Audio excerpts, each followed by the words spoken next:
This movie fucking sucks. What is this piece of shit called again? Video violence. Ooh, video violence. Imagine that. You want to see some video violence? I'll show you some video violence. This movie makes me wish I could go back to when I was a little kid. That way I could take up any sport I could find, so that nowadays I would have some bat-like object laying around the house that I could use to smash this fucking thing to pieces. Why won't you die? Okay, I'm sorry. I'm a little on edge. Ever since someone put my phone number up on one of the message boards, I haven't been able to sleep for about 3 days. Wonder who this could be. Hello? I am not one of your... Crazy. Ugh. Okay, so when you mix my shitty mood with an even shittier movie like Video Violence, then I'm really less of a cinema snob and more of a cinema volcano.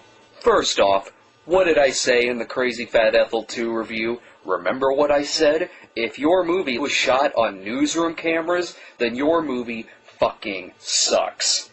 Well, guess what? Video Violence is... yes, one of those shitty shot-on-video horror films that were a little too easy to distribute in the 80s, and lo and behold, it fucking sucks. I'd say that it's a tad bit better than Crazy Fat Ethel 2, but that's only because this movie at least isn't 2/3 made up of stock footage from another movie. What annoys me about this flick, though, is that with its plot line, it could easily be quite a disturbing movie.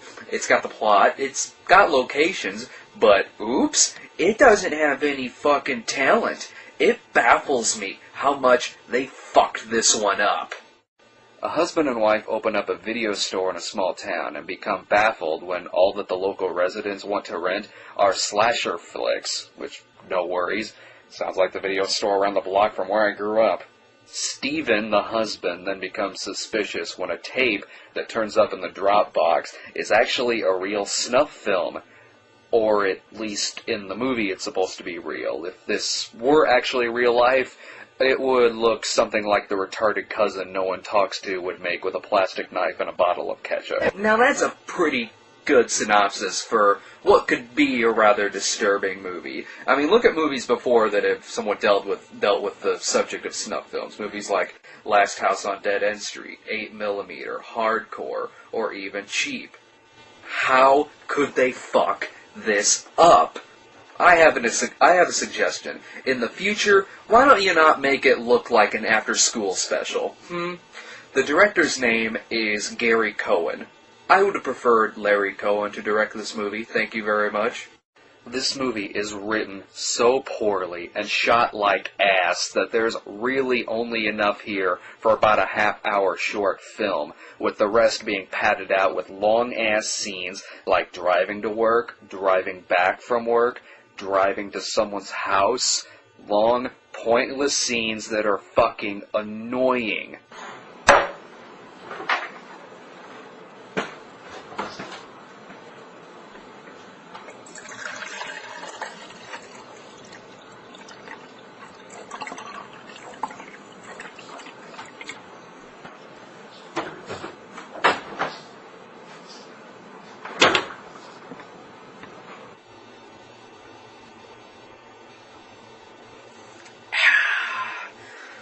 Anyway, where was I? The villains in the movie are a couple of yokels that seem less like horror movie villains and more like side characters from the Bob and Tom show.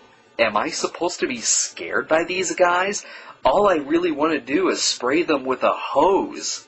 The movie also has a bumbling sheriff role, and if you thought I was annoyed as fuck at the ridiculous dopey cops in Last House on the Left, then I am even more painstakingly annoyed at this flick because they took it way, way, way too far.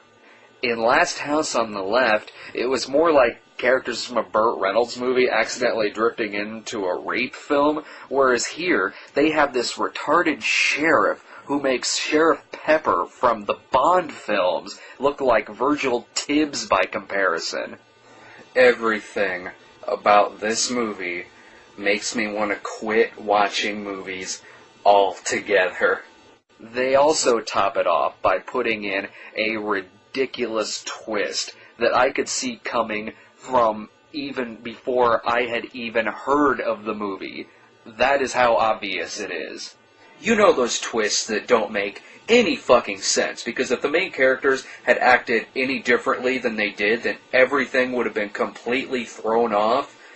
Well, it's a twist like that, and it still doesn't make any sense why the characters would be put through all of this shit to begin with, except for the fact that it pads out an entire movie, and it fucking fails at that. For fuck's sake, what was it now? Hello? Neo, are you ready to learn the truth about the Matrix? That's it. Taking the phone off of the hook, pouring myself a nice glass of French wine. I'm going to spend the rest of the afternoon watching Amelie. And as an even bigger fuck you, the movie comes with video violence too.